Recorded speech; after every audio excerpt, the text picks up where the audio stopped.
الرحمن الرحیم وبہ نستعین وہو خیر ناصر ومعین وصلی اللہ علی سیدنا ونبینا محمد وآلہ الطاہرین۔ قال اللہ تبارک وتعالی الرحمن الرحیم۔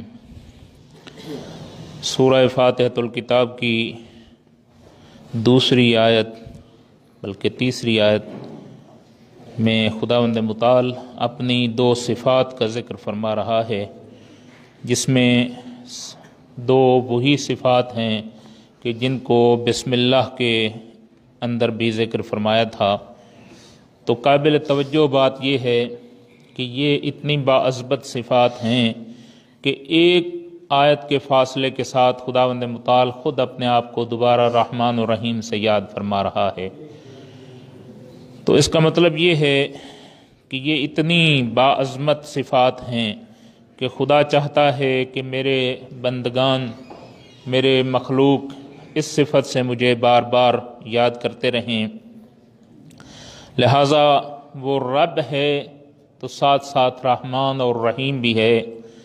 لہٰذا انسان کم از کم روزانہ کے طور پر 30 مرتبہ نمازوں میں خداوند متعال کی اس صفت کو یاد کرتا ہے، اور 60 مرتبہ خدا کو رحمان و رحیم کی صفت سے یاد کرتا ہے۔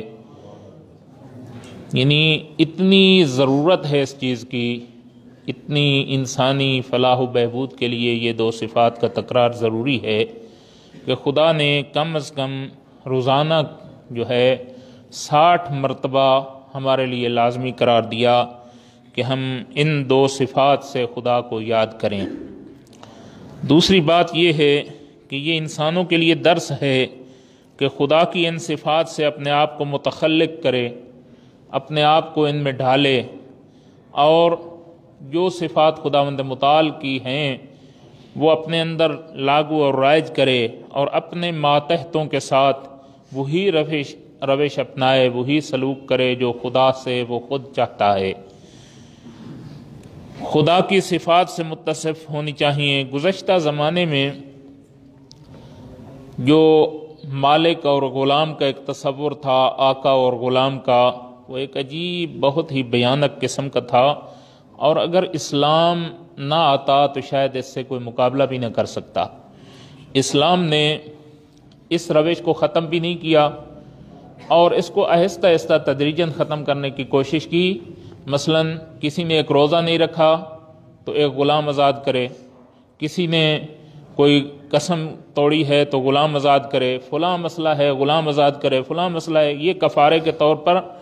تو انسانیت کو عظمت بخشی اسلام نے غلاموں کی آزادی کے ساتھ، ورنہ جتنے بھی یہ امریکی سیاہ فام ہیں یہ سب کے سب فرانس سے غلام بنا کر لائے گئے، اور ان کے اوپر انتہائی قسم کے ظلم ڈھائے گئے، اور انسانیت ان کے کرتوتوں سے جو ہے وہ تاریخ اس سے بھری پڑی ہے۔ لہٰذا بہت بڑے بڑے ظلم کیے جاتے تھے، اگر تھوڑی سی غلطی ہو جاتی تو ایسی سزائیں دیتے تھے جو ناقابل برداشت ہوتی تھیں۔ کوڑے مارے جاتے تھے، زنجیروں سے باندھ دیا جاتا تھا، عقوبت خانوں میں ڈال دیا جاتا تھا، اور اگر کوئی بڑی غلطی کرتا تھا تو اس کو پھانسی دے دی جاتی تھی، اور کوئی پوچھنے والا ہی نہیں تھا۔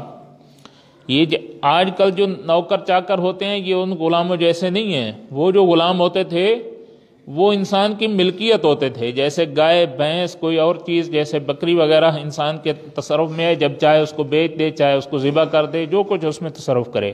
اس زمانے میں جو غلاموں کا تصور تھا یہ تھا۔ اس زمانے میں قرآن رحمت بن کر نازل ہوا۔ اللہم صلی علی محمد وآل محمد۔ اور قرآن نے ایک عجیب درس دیا، فرمایا میرا پیارا حبیب، قل یا عبادی الذین اسرفوا علی انفسہم لا تقنطوا من رحمت اللہ ان اللہ یغفر الذنوب جمیعا۔ اے میرا پیارا حبیب، ان لوگوں سے کہہ دو جنہوں نے اپنی جانوں پر ظلم کر لیا ہے، اسراف کر لیا ہے، ظلم کر بیٹھے ہیں، اللہ کی رحمت سے نا امید نہ ہوں۔ ان اللہ یغفر الذنوب جمیعا، سارے کے سارے گناہ خدا معاف کر دے گا۔ تو یہ ہے رحمت خدا کی ایک چھوٹی سی تجلی۔ جس معاشرے میں چھوٹی سی غلطی کے اوپر کوڑے مارے جاتے تھے، وہاں پر انسان کو اللہ رحمت کے ساتھ متصف کر رہا ہے، کہتا ہے کہ اگر آپ غلطی کر بھی لیں تو توبہ کریں، شرط یہ ہے کہ توبہ کر لو تو اس کے ساتھ ساتھ میری رحمت جو ہے تمہارے گناہوں کو معاف کر دے گی۔ لہذا فرماتا ہے اگر آپ سے غلطی ہو جائے تو فقط ایک شرط کے ساتھ دوبارہ رحمت خدا کے بے کرام فیض سے فیض یاب ہو سکتے ہو، اور وہ شرط یہ ہے کہ توبہ کرتے جاؤ اور خدا تمہیں اپنی رحمت سے نوازتا جائے گا۔ لہذا سورہ انعام میں ارشاد رب العزت ہے کتب ربکم علی نفسہ الرحمہ، تمہارے رب نے اپنے اوپر رحمت کو واجب قرار دے لیا ہے۔ بہت عجیب تصور ہے رحمت خدا کا، یعنی اپنے اوپر خدا نے لازمی کر دیا ہے کہ انسان غلطی کریں گے میں ان کو مہربان بن کے معاف کر دوں گا، ان کے میری رحمت جو ہے وہ اتنی وسیع ہے۔ اور پھر یہ فرمایا کہ میں فقط گناہ معاف نہیں کرتا بلکہ اپنے اوپر رحمت کو لازمی قرار دیا ہے۔ اور پھر دوسری آیت میں یوں ارشاد رب العزت ہے رحم ربی ولذالک خلقہم، تیرا پروردگار میرا پروردگار جو ہے وہ مہربان ہے، رحیم ہے، اور اسی وجہ سے اس نے مخلوق کو خلق کیا ہے کہ اس کی رحمت سے فیض یاب ہونے کے لیے مخلوق خلق ہوئی ہے۔ یہ آیت جب انسان قرآن کو پڑھتا ہے تو قرآن کے اندر جب ایسے بے کراں چیزیں نظر آتی ہیں تو حیران ہو جاتا ہے کہ خدا نے ہمیں خلق ہی اپنی رحمت کے لیے کیا ہے، اور یہ تخلیق کائنات ہوئی ہی رحمت کے لیے ہے۔ تو خداوند متعال رحیم ہے اور اسی رحمت کے حصول اور دریافت کے لیے ان کو خلق کیا ہے۔ خداوند متعال کی رحمت وسیع ہے، لہذا فرماتا ہے رحمتی وسعت کل شیء، میری رحمت ہر ایک چیز کے اوپر وسیع ہے اور وسعت رکھتی ہے۔ پیغمبر اکرم صلی اللہ علیہ وآلہ وسلم خدا کی طرف سے رحمت بن کر آئے، لہذا ارشاد رب العزت ہے وما ارسلناک الا رحمۃ للعالمین، میرا پیارا حبیب میں نے تجھے رحمت بنا کر بھیجا ہے، اور فقط مشرکین مکہ کے لیے نہیں، للعالمین، جتنے عالم ہیں ان سب کے لیے میرا پیارا حبیب تیری رحمت ہے اور تو رحمت بن کر آیا ہے۔ خود قرآن بھی رحمت ہے، قرآن نے خود رحمت کہا ہے، لہذا ارشاد ہوتا ہے وَنُنَزِّلُ مِنَ الْقُرْآنِ مَا هُوَ شِفَاءٌ وَرَحْمَةٌ لِّلْمُؤْمِنِينَ وَلَا يَزِيدُ الظَّالِمِينَ إِلَّا خَسَارًا، کہ ہم نے قرآن کو نازل کیا ہے، وہ قرآن ہے کہ جو شفا اور رحمت ہے مومنین کے لیے، اور یہ ظالمین کے لیے خسارے کا سبب ہے۔ تو خدا کی رحمت وسیع ہے اور خدا مہربان ہے، رحمان ہے، رحیم ہے۔ یہ اس کی ایسی صفات ہیں جن کو خدا نے خود طلب کیا ہے ہم سے کہ آپ ڈیلی ان صفات سے مجھے یاد کریں۔ تو ابھی چند نمونے رحمت خدا کے اور آپ کی خدمت میں پیش کرتا ہوں۔ پوری کائنات کی خلقت رحمت ہے، زمین کے جس کے اندر ایک ہی قسم کے نمکیات اور پانی اور ایک ہی سورج کی روشنی سے تمام فصلیں بنتی ہیں، یہی جو زمین جس کے اندر سے یہ فصلیں اگتی ہیں تو وہاں سے وہ ایک جیسی نمکیات حاصل کر رہے ہوتے ہیں، جو بھی وہی نمکیات حاصل کرتا ہے، گندم بھی وہی، مالٹا بھی، کیلا بھی، سب کچھ زمین سے وہ حاصل کر رہے ہوتے ہیں۔ اسی طرح سے وہ سورج کی روشنی بھی یکساں حاصل کر رہے ہوتے ہیں اور اپنی خوراک یکساں بنا رہے ہوتے ہیں، لیکن جو کا ذائقہ اور ہے، گندم کا اور ہے، مالٹے کا اور ہے، کیلے کا اور ہے۔ وہ کون ہے جس نے ان تمام ذائقوں کو رحمت بنا کر ہمارے لیے پیش کیا ہے؟ وہی اللہم صلی علی محمد وآل محمد، وہی ذات ہے کہ جس نے کہا ہے الرحمن الرحیم۔ پھر ایک دانہ گندم کا ہم زمین میں پھینکتے ہیں، سینکڑوں دانے اس سے ہمارے لیے نعمت بن کر واپس آتے ہیں۔ ایک دانہ کسی بھی فروٹ کا ہم بوتے ہیں، سال ہا سال تک وہ پھل دیتا ہے۔ یہ ساری رحمت خداوند متعال ہے، اور خدا کی رحمت جو ہے وہ اس کے اوپر وسیع ہے۔ اس کے علاوہ انسانوں کا توبہ کرنا خود یہ ایک رحمت ہے، خدا کی رحمت کا ایک نمونہ ہے۔ لہذا فرماتا ہے کہ ایک تو تمہاری غلطیوں کو معاف کرتا ہوں اور تمہاری توبہ کو قبول کرتا ہوں، اس کے ساتھ ساتھ میں تمہارے ساتھ محبت بھی کرتا ہوں۔ فقط یہ نہیں کہ تمہاری غلطیوں کو معاف کر دیتا ہوں، غلطیاں معاف کر دیتے ہیں، بعض اوقات لوگ کہتے ہیں چلو میں نے آپ کو معاف کیا، چلے جاؤ، میری آنکھوں کے سامنے نہ آؤ، لیکن خدا کیا فرماتا ہے؟ ان اللہ یحب التوابین، آپ توبہ کریں، میں ایک تو تمہاری توبہ، تمہاری غلطیوں کو معاف کروں گا، اور ساتھ ساتھ تمہارے ساتھ محبت میں بھی اضافہ کروں گا۔ یہ جو ہمارے گناہوں اور ہماری بری باتوں کو چھپا دیتا ہے اور اچھی اچھی باتوں کو ظاہر کر دیتا ہے، یہ بھی رحمت خدا ہے۔ لہٰذا دعاؤں میں اور ائمہ اطہار کی زبان پر یہ الفاظ جاری ہوئے، سبحان من اظہر الجمیل و ستر القبیح، پاک و پاکیزہ ہے وہ ذات جس نے ہمارے اچھے کاموں کو ظاہر کر دیا لوگوں کے سامنے اور ہماری برائیوں کو چھپا دیا۔ اگر ہماری ایک برائی بھی ظاہر ہو جاتی تو ہم دنیا میں منہ چھپاتے پھرتے، ہم دنیا کے سامنے نہ آ سکتے۔ یہ ساری رحمت خدا ہے، اور توبہ کی خود دعوت بھی دیتا ہے، یہ بھی رحمت خدا ہے۔ لہٰذا یہ ارشاد فرماتا ہے، یا عبادی الذین اسرفوا علی انفسہم لا تقنطوا من رحمت اللہ۔ دوسرے مقام پر ارشاد ہے، وَإِذَا سَأَلَكَ عِبَادِي أَنِّي فَإِنِّي قَرِيبٌ أُجِيبُ دَعْوَةَ الدَّاعِ إِذَا دَعَانِ فَلْيَسْتَجِيبُوا لِي وَلْيُؤْمِنُوا بِي۔ تو لوگوں کو دعوت دے رہا ہے کہ فقط آپ مجھے پکاریں، میرے پاس آئیں، دعا کریں، فَإِنِّي قَرِيبٌ، میں تمہارے بہت قریب ہوں، تمہاری پکار کو سنتا ہوں اور تمہاری پکار کا جواب دیتا ہوں۔ یہ سب کیا ہے؟ رحمت خدا ہے، جو خود کہتا ہے کہ میرے پاس آؤ، ورنہ تو ناراض جو شخصیت ناراض ہوتی ہے وہ تو دور کرتی ہے، کہتی ہے چلے جاؤ میرے پاس سے، لیکن یہ وہ رحمان و رحیم ہے، کہتا ہے میرے پاس آؤ، دعائیں مانگو، میں تمہاری دعاؤں کو مستجاب کروں گا۔ پھر ارشاد ہوتا ہے، اذکرونی اذکرکم، تم میرا ذکر کرو میں تمہارا ذکر کروں گا۔ وہ ذات کی جس کو کسی کی ضرورت نہیں ہے، وہ ارحم الراحمین کہ جو غنی ہے، مطلق ہے، لم یلد ولم یولد ہے، اللہ الصمد ہے، بے نیاز ہے، کسی چیز کی اس کو پرواہ نہیں، وہ کہتا ہے آپ میرا ذکر کریں، مجھے رحمان کے نام سے یاد کریں، میں تمہارے اوپر رحمت نازل کروں گا۔ لہٰذا پھر فرماتا ہے، وہی ذات ہے جس کے متعلق قرآن فرماتا ہے، ان اللہ غنی عن العالمین، پوری کائنات کی خدا کو ضرورت ہی نہیں ہے، پرواہ ہی نہیں ہے، لیکن وہی کہتا ہے کہ سورہ فاتحہ میں مجھے 2 مرتبہ کم از کم رحمان و رحیم کے نام سے یاد کرو۔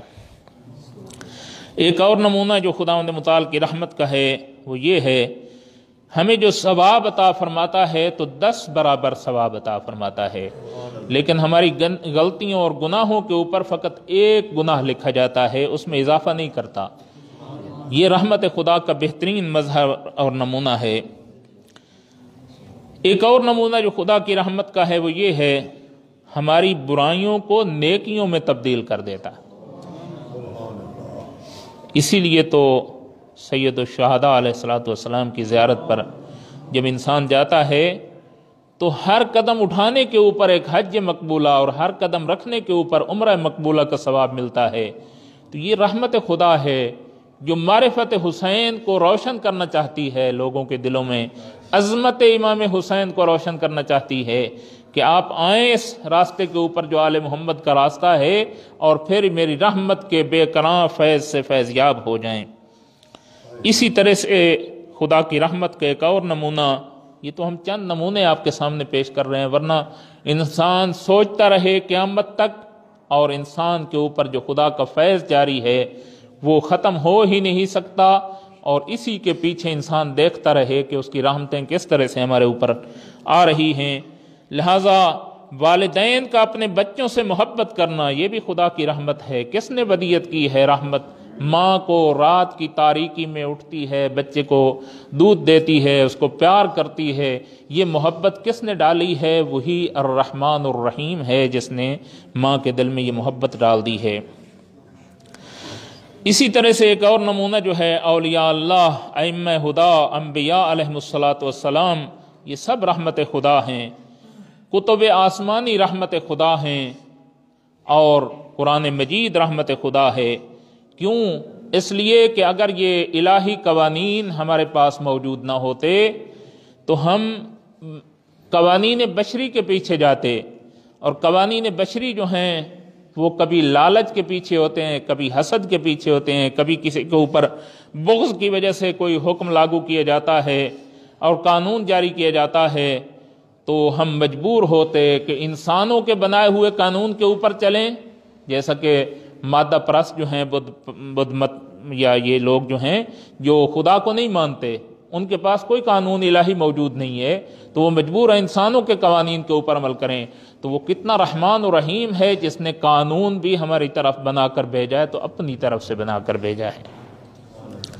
لہٰذا احادیث پاک میں وارد ہوا ہے، بہت توجہ طلب ہے یہ بات، حیران کن ہے۔ فرماتے ہیں کہ اگر کوئی ایک بالشت میری طرف بڑھے، خداوند متعال کا ارشاد ہے، ایک بالشت کوئی میری طرف بڑھے تو میں ایک قدم اس کی طرف بڑھوں گا۔ کوئی عادی طور پر میری طرف آئے تو میں شوق کے ساتھ اس کی طرف دوڑ کر جاؤں گا، جیسے انسان دوڑ کر جاتا ہے، ہیجان کے ساتھ، شوق کے ساتھ میں اس کی طرف بڑھوں گا۔ لہٰذا آپ میری طرف آئیں تو صحیح، اور پھر دیکھیں کہ خدا کی رحمت کس طرح سے شعلہ ور ہوتی ہے۔ لہٰذا ہم دیکھتے ہیں، عام عادی سی زندگی میں ہم دیکھتے ہیں، جب بچہ پیدا ہوتا ہے تو یہ رحمت خدا ہے کہ اس نے اس کی غذا کا سب سے پہلے انتظام کر دیا ہوتا ہے، اور اس بچے کو چوسنے کی قوت ودیت کر دی ہوتی ہے۔ اگر اس کے اندر یہ طاقت نہ ہوتی، قدرت نہ ہوتی، یہ ودیت، یہ فطرت اس کی نہ ہوتی، تو کتنے ڈاکٹر اس کو غذا مہیا کرتے، پھر بھی ممکن ہے کہ اس کی وہ غذا کو پورا نہ کر سکتے ہوتے۔ لہٰذا ایک تو غذا کا اہتمام کیا ہے، اور پھر ایسی غذا کا اہتمام کیا ہے جو اس کے جسم کے بھی موافق ہے۔ تیسری رحمت خدا یہ ہے کہ بچہ جب پیدا ہوتا ہے تو بے عقل و بے شعور ہوتا ہے۔ اگر اس وقت عقل مند ہوتا تو جب انسان وہ بھی تو انسان ہے، جب وہ اس کا پیشاب وہاں پر خارج ہو جاتا تو شرمندہ ہوتا، اپنے آپ کے اوپر ملامت کرتا کہ میں نے بستر گیلا کر دیا ہے، میں نے اپنی والدہ کے کپڑے خراب کر دیے ہیں، والد کے کپڑے خراب کر دیے ہیں۔ لہٰذا یہ بھی ایک رحمت خدا ہے کہ جس موقع پر اس نے عقل عطا فرمانی تھی اسی موقع پر عقل عطا فرمائی ہے، تو یہ بھی ایک رحمت ہے۔ اللہم صلی علی محمد وآل محمد۔ خدا نے جو ماں کے دودھ کا انتظام فرمایا ہے، کیا انتظام فرمایا ہے؟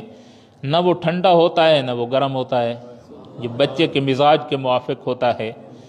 یہ بھی رحمت خدا کی ایک بہترین نمونہ ہے۔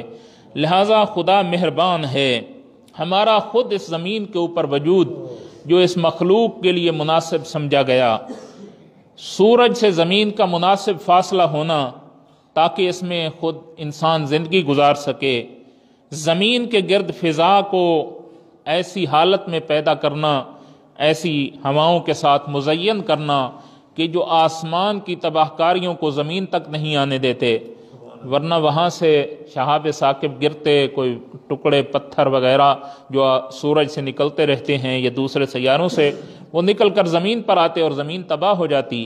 لہذا خدا نے اپنے طور پر اس کو ایک منظم طریقے سے انتظام فرما دیا ہے کہ زمین کے گرد ایسی گیسوں اور ایسی ہواؤں کا انتظام کیا ہے کہ ان تباہ کاریوں کو زمین تک نہیں پہنچنے دیتی۔ یہ بھی رحمت خدا ہے۔ لہذا اس سے پہلی والی آیت کی طرف جاتے ہیں، خدا فرماتا ہے الحمدللہ رب العالمین، رب مربی۔ یہاں پر ایک بہت بڑا درس ہے تربیت کرنے والوں کے لیے، ہر بندہ اپنی اولاد کی تربیت کرتا ہے، ہر استاد اپنے شاگرد کی تربیت کرتا ہے، ہر بڑا اپنے چھوٹے کی تربیت کرتا ہے۔ تو جہاں پر وہ مربی ہونا چاہیے وہاں پر اس کو رحمان و رحیم بھی ہونا چاہیے، شفقت کے ساتھ اس کو تربیت کرنا چاہیے۔ تو یہ تعلیم کا حصہ ہے اور تربیت کا حصہ ہے، لہٰذا تعلیم بھی رحمان کی طرف سے ہے، تربیت بھی رحمان کی طرف سے ہے۔ جو شخص کسی کو مربی بننا چاہتا ہے، تربیت کا ذمہ داری اس نے اٹھائی ہے، اس کے اندر سب سے پہلی چیز کیا ہونی چاہیے؟ رحمان و رحیم کی صفت ہونی چاہیے۔ لہٰذا اگر کوئی کسی کو تعلیم دینا چاہتا ہے، سکھانا چاہتا ہے کوئی چیز، تو قرآن اس کے لیے بھی ایک نمونہ ہے۔ فرماتے ہیں الرحمن علم القرآن، وہ مہربان ذات ہے کہ جس نے قرآن کی تعلیم دی ہے۔ لہٰذا استاد کو، والد کو، بڑے کو، چھوٹوں کے لیے مہربان ہونا چاہیے۔ تو اس لیے اس رب العالمین کی تعریف ہے کیونکہ وہ رحمان اور رحیم ہے، اور اس کی رحمت ہر چیز کے اوپر وسیع ہے، اور جس شخص کے اوپر رحمت کی جاتی ہے تو جس کے اوپر رحمت ہو رہی ہوتی ہے وہ مہربان کی طرف شکرانے کی نگاہیں دیکھتا ہے اور اس کا شکریہ ادا کرتا ہے۔ جو اتنا بڑا رحمان و رحیم ہے تو ہمیں بھی اس کی شکریہ ادا کرنا چاہیے۔ ایک سوال ہے اور وہ اس کا تھوڑی سی وضاحت مختصراً آپ کی خدمت میں پیش کرتا ہوں۔ قبلہ صاحب نے بھی مجھے حکم دیا تھا اور توجہ دلائی تھی۔ تو رب کے متعلق یہ جو کہا جاتا ہے کہ علی رب، حسین رب، ائمہ اطہار علیہ الصلوۃ والسلام کو رب کہنا، یہ انتہائی غلط بات ہے۔ حضرت امام رضا علیہ الصلوۃ والسلام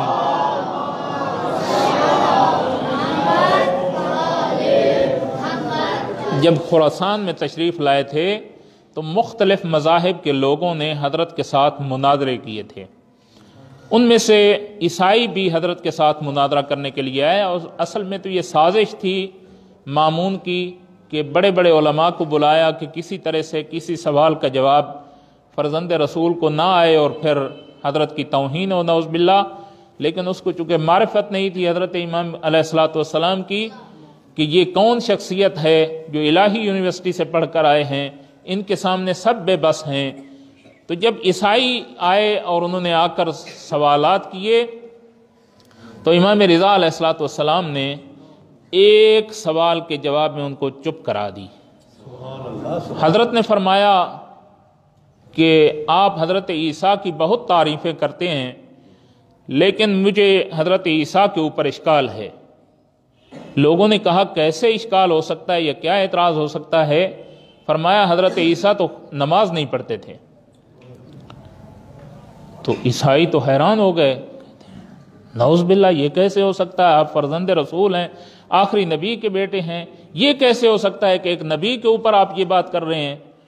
تو حضرت نے ارشاد فرمایا کہ اگر حضرت عیسیٰ خود خدا ہیں تو وہ کون سے خدا کی عبادت کرتے ہیں؟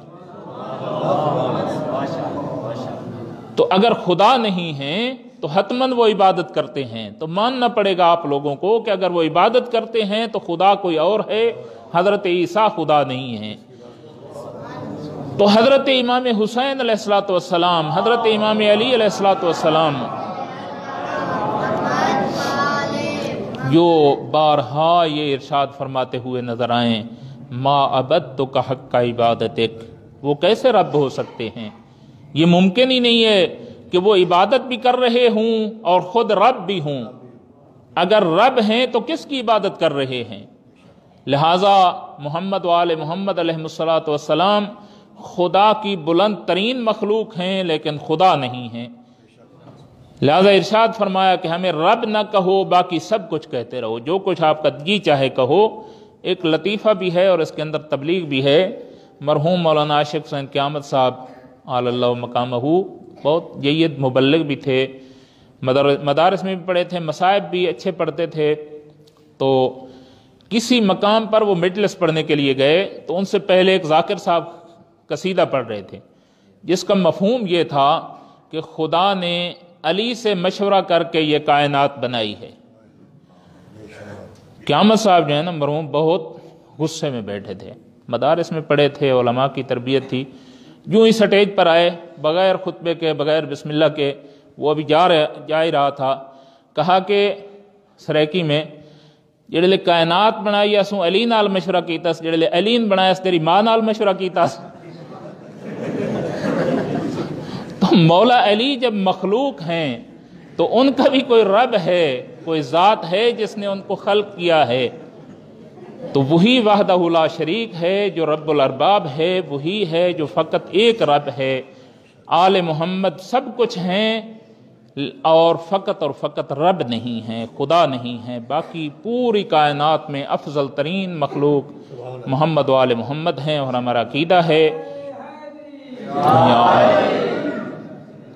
جو کچھ فیض خدا ہم تک پہنچتا ہے وہ محمد و آل محمد کے توسل اور وسیلے سے پہنچتا ہے، اور ہم اس سے فیضیاب ہوتے ہیں، اور یہ کائنات محمد و آل محمد کے وسیلے سے بنی ہے، لیکن ان کو ہم رب ماننے کے لیے تیار نہیں ہیں، کیونکہ حضرت امام رضا علیہ السلام کا جو فرمان ہے حضرت عیسیٰ کے متعلق، وہی ہم عرض کریں گے ان کو جو رب کہتے ہیں مولا علی کو۔ اگر مولا علی رب ہیں تو پھر وہ کس رب کی عبادت کرتے ہیں؟ جب وہ عبادت کرتے کرتے تھکتے نہیں ہیں، ہر رات 1000 رکعت نماز پڑھتے ہیں، طولانی سجدے کرتے ہیں۔ حضرت امام حسن عسکری علیہ السلام نے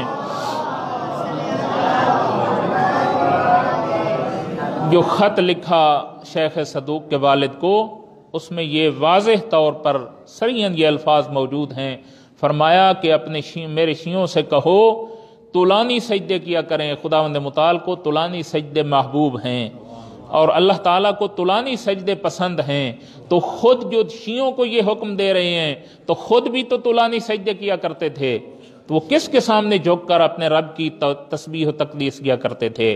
تو رب اگر محمد و آل محمد رب ہیں تو وہ سجدے کس کے سامنے کیا کرتے تھے؟